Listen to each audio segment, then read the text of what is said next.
stupid, babbling drunk. I'm sorry, Rupert. It's all right. If you really want to kill someone, you don't miss. Not at that range. Of course he didn't want to kill you. He didn't know what he was doing any more than he knew what he was saying. I didn't want to tell anyone this, Rupert, but he's becoming an alcoholic. Brandon, will you step over there for a moment, please? Philip's drunk, Rupert. Surely you don't take any of his nightmare ideas seriously. Brandon, I'm tired. And in a way, I'm frightened too. But I don't want to fence anymore. What are you going to do? I don't want to, but I'm going to look inside that chest. Are you crazy? I hope so. Rupert. With all my heart, I hope I'm crazy. Rupert, this has nothing to do with you. I've got to. Don't do it. I've got to look inside that chest. All right, go ahead and look. I hope you like what you see.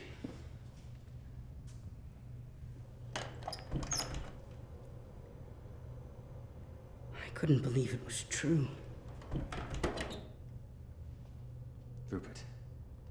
Rupert, listen. Let me explain. Hey, do you think you can explain that? Yes, to you. Because you'll understand. Understand? Remember the discussion we had before with Mr. Kentley? Yes. Remember how we said that the lives of inferior beings are unimportant?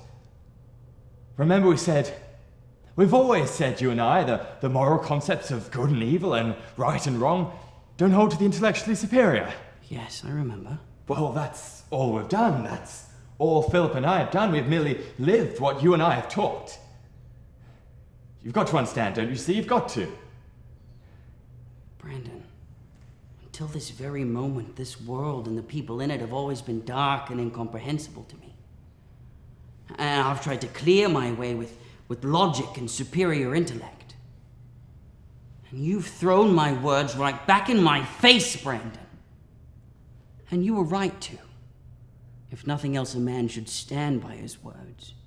But you've given my words a meaning that I never dreamed of. And you've tried to twist them into a cold and logical excuse for your ugly murder. Well, they never were that, Brandon. And you can't make them that. There must have been something deep down inside you from the very start that let you do this thing. But there's always been something deep inside me that would never let me do it. And never let me be a party to it now. What do you mean? I mean that tonight you've made me ashamed of every concept I've ever had of superior and inferior beings. But I thank you for that shame, Brandon. Because now I see that we are each of us a separate human being with the right to live and work and think as individuals, but with an obligation to the society we live in. By what right do you dare say that there's a superior few to which you belong?